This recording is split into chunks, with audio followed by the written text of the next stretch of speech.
Coming up, a historic day on Capitol Hill as House Speaker Kevin McCarthy is voted out of the job. Dedicated to Eastern and Southern Kentucky, this is WYMT Mountain News at 11. Good evening, I'm Steve Hensley. For the first time in U.S. history, the Speaker of the House has been removed from his position as the leader of the chamber. By a vote of 216 to 210, lawmakers booted Speaker Kevin McCarthy. That throws the House into unprecedented territory and in search of a new speaker. CBS's Skylar Henry is on Capitol Hill with the latest. The office of Speaker of the House of the United States House of Representatives is hereby declared vacant. In a dramatic showdown, the House ousted Kevin McCarthy from his job as Speaker, making him the first Speaker ever removed by a House vote. McCarthy spoke Tuesday evening, announcing he will not seek another run at the position. I will not run for Speaker again.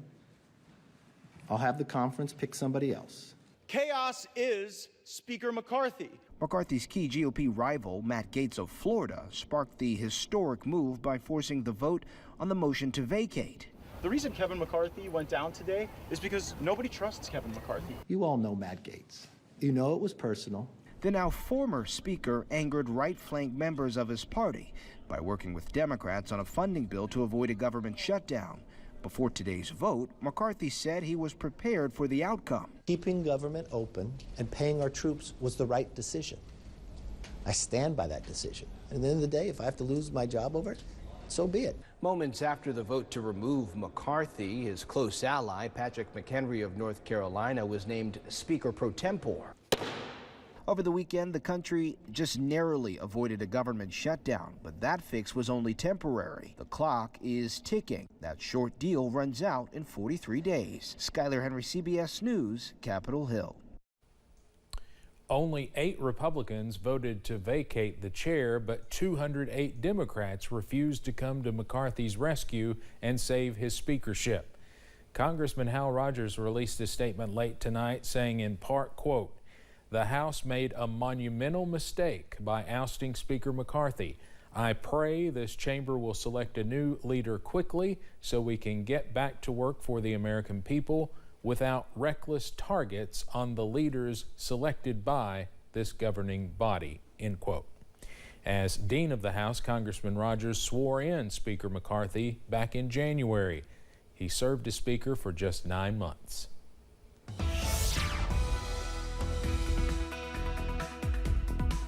We are tracking more dry weather across the mountains into your Tuesday night, but changes on the way as early as Thursday, also Friday. Temperatures at this hour not too bad in the middle to lower 60s for most of us, some upper 50s in those cooler pockets, and some lower 70s right now for Moorhead, also Jackson, down to 61 for Manchester, 63 in London, and 64 over in Somerset at this hour. Up on the radar, we are dry here in the mountains, all thanks to an area of high pressure off to the east, but as we check back to the west, we are tracking this cold front over Nebraska, also Iowa and Kansas, and this will continue pushing off to the east into our direction. Now, the good news, no severe weather for us, but we are tracking an increase in those rain chances as early as Thursday. Not tonight, though.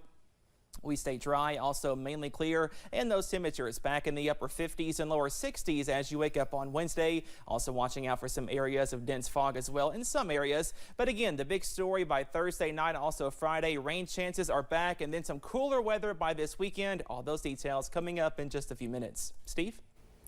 All right, thank you very much, Cameron. App Harvest is officially no more after filing for bankruptcy. The company's 4 farms are all officially under new ownership, and some county leaders say so far they surprisingly have not felt many negative effects from the sale. Grayson Passmore has more from Rowan County.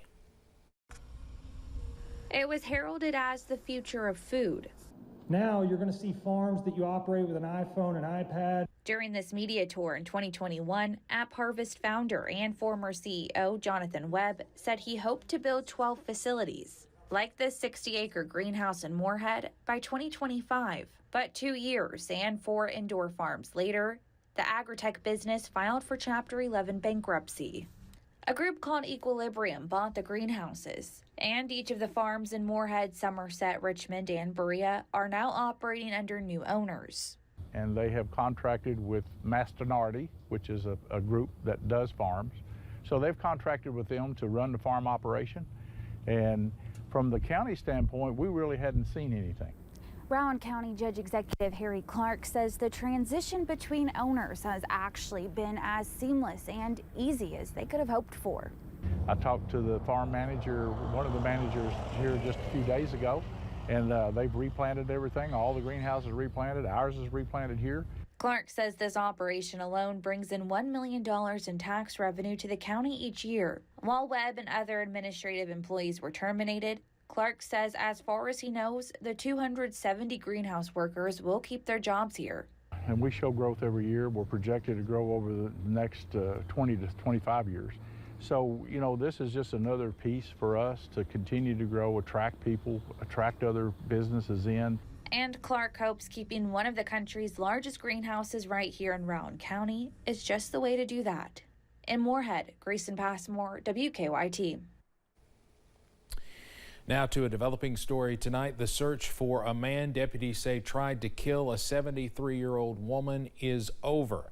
The Laurel County Sheriff's Office issued an arrest warrant for 38-year-old Richard Johnson, charging him with attempted murder. And we've learned just moments ago he is now in custody. Deputies found him on Auger Springs Road in the Keevee community. Deputies say the 73-year-old victim was found with multiple stab wounds. She was flown to UK Hospital in critical condition. No new information has been released about the victim, including her name. The sheriff's office says Johnson is an ex-boyfriend of a family member of the victim. Of course, we'll keep you updated as new developments come in on that. In Laurel County as well, London firefighters made quick work of a building on fire. They say they got the call about that fire just after noon. When firefighters got to the scene, they found a lot of smoke surrounding the building. Then they found the paint room of London Burial Vaults on fire. No one was injured in that fire, and the cause is still under investigation. Governor Andy Beshear laid out his proposal today on the state spending plan. Its main focus is infrastructure. Governor Beshear says it's because of the strong financial footing that he's proposing lawmakers approve $500,000 in clean water projects, $1 billion in high-speed internet, and more work on roads and bridges and major infrastructure.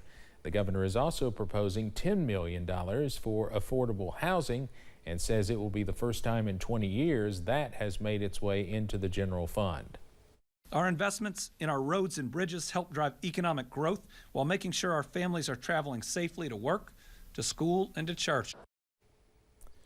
Republicans push back on Beshear's announcement today. House Speaker David Osborne saying in part, quote, Beshear is throwing out policy he hasn't talked to anyone about. The SOAR Summit is underway at the Corbin Arena, and folks are getting the opportunity to learn from each other and connect. Many different organizations from various backgrounds are displaying what they do at the summit. SOAR Executive Director Colby Hall says the summit is important for building networks across eastern Kentucky. Humans, people need other people, right? Communities need other communities. We're not supposed to go at life alone. And I think the summit is an annual reminder that, like, you don't have to shoulder everything yourself. Governor Andy Beshear and Attorney General Daniel Cameron, the two candidates for governor, are among those speaking tomorrow. You can see live coverage beginning around 9 a.m. right here on WYMT and WYMT.com. Coming up on Mountain News at 11, advocates say Wednesday's National Emergency Alert poses concerns for victims in domestic violence situations. Plus, we are tracking rain chances and cooler temperatures later this week. All those details coming up after this break.